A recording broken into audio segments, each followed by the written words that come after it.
Grand Rising, happy Saturday. This is my third attempt to do this video. We are outside this morning. It's a beautiful day today, but there's traffic and the dogs are out with me, so please excuse any distractions that may occur. I hope everybody woke up in a positive, productive mindset today. If you didn't, I pray that your angels, ancestors, spirit guides, and of course the Most High help you with that today. I also pray that He clothes us in His armor from head to toe, that He strengthens our discernment and guides our steps as we go throughout this day. I'm here for the daily devotion from Sarah Young's Jesus Calling for October 12th, 2024. Beware of seeing yourself through other people's eyes. There are several dangers in this practice. First of all, it is nearly impossible to discern what others actually think of you. Moreover, their views of you are variable, subject to each viewer's spiritual, emotional, and physical condition. The major problem with letting others define you is that it borders on idolatry. Your concern to please others dampens your desire to please me, your Creator. It is much more real to see yourself through my eyes. My gaze upon you is steady and sure, untainted by sin. Through my eyes, you can see yourself as one who is deeply and eternally loved. Rest in my loving gaze, and you will receive deep peace. Respond to my loving presence by worshiping me in spirit and in truth. She references Hebrews chapter 11, verse 6, and John chapter 4, verses 23 and 24. I think we're all guilty of that, even if we don't realize it. Worrying about what other people think of us, the judgments of society. And as we've talked before, emotions rule us if we let them. And a lot of people let them. It's a learning process, but because of that, their judgment of us is based on them. Where they are in their lives, emotionally, physically, mentally, spiritually. You know, there's that old saying when it talks about reading the Bible, about how you can read a scripture today and comprehend and receive that scripture in a certain way, and you can come back a year from now, 5 years from now, and read that same exact scripture, and it'll hit you in a different way.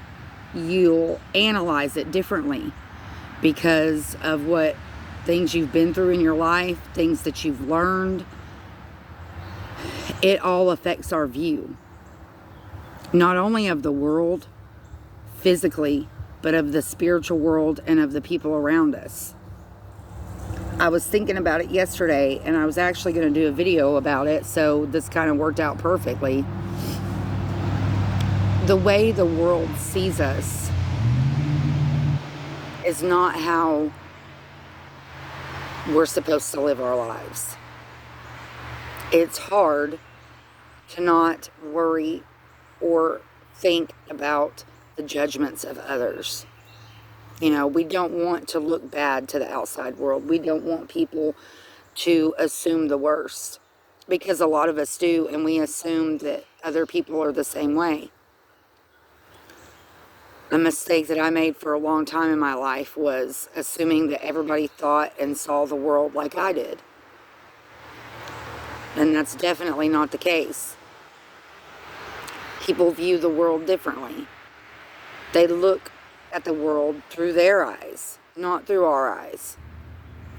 The things that they've been through, the judgments that they've experienced from other people,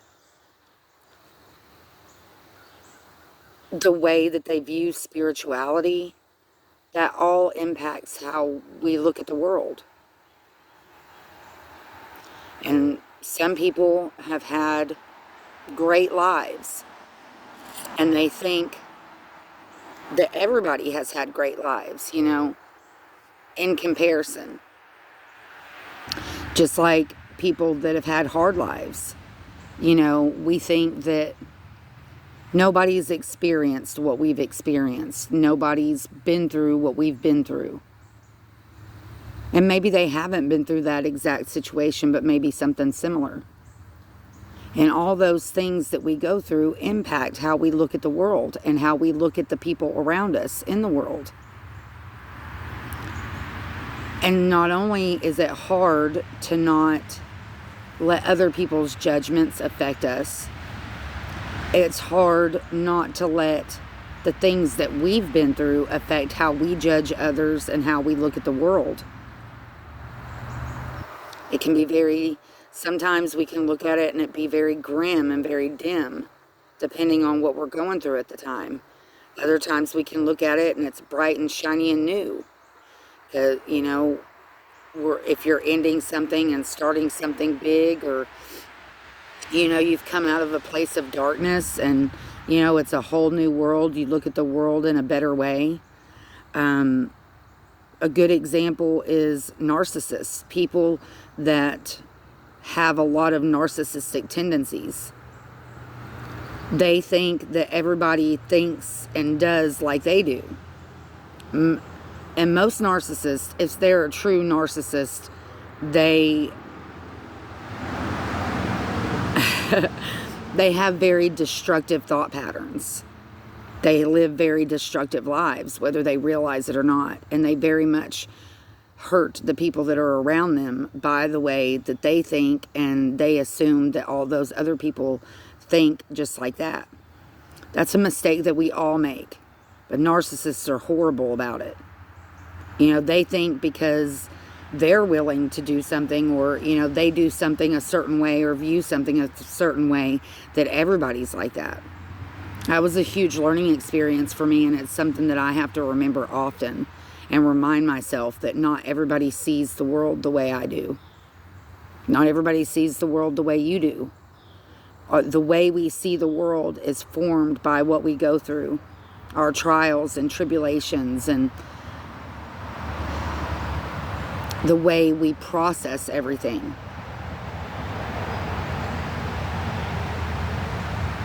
It's important to remember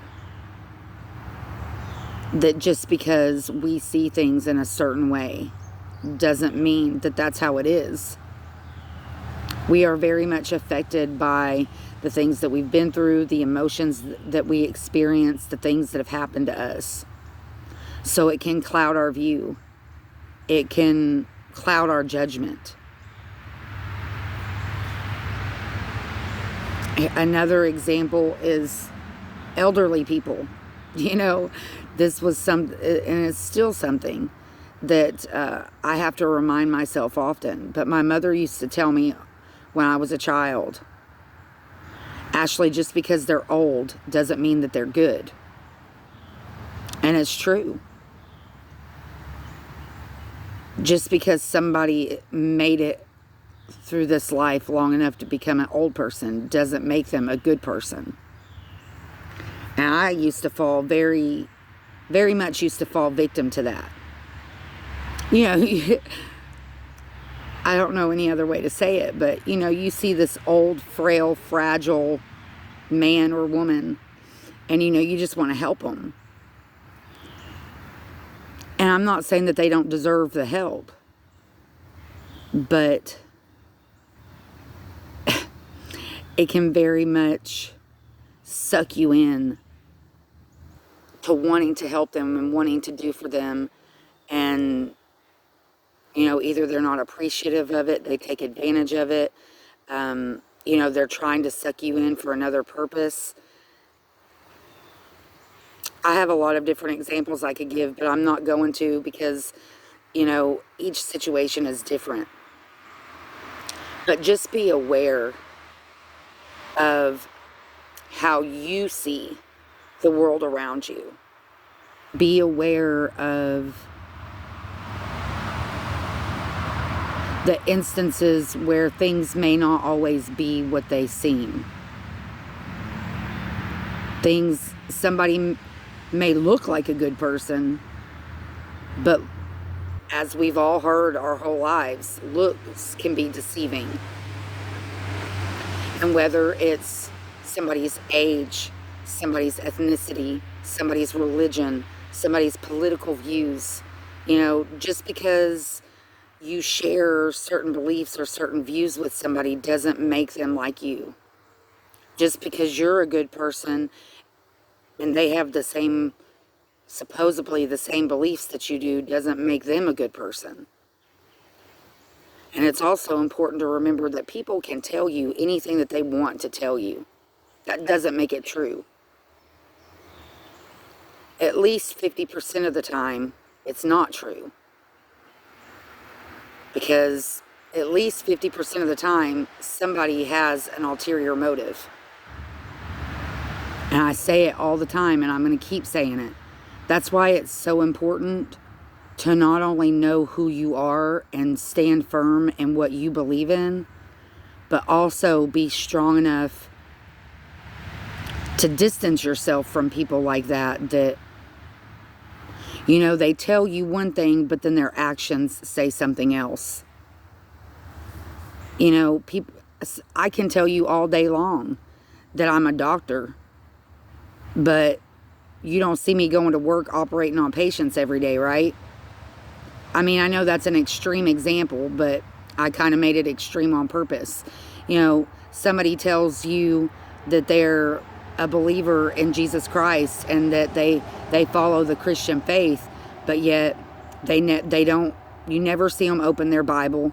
They never listen. The type of music that they listen to isn't good music. You never hear them pray. You never see them, go out of their way to do good deeds for other people. You know what I'm saying? Like, you will know them by the fruit that they bear. Simple. Actions speak louder than words. Don't let the judgment of others or your judgment of others be skewed by words. It's important to practice discernment, which is judgment. Tractor.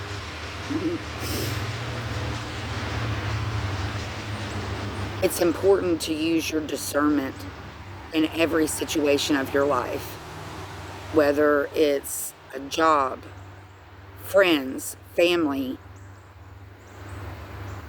community of any kind.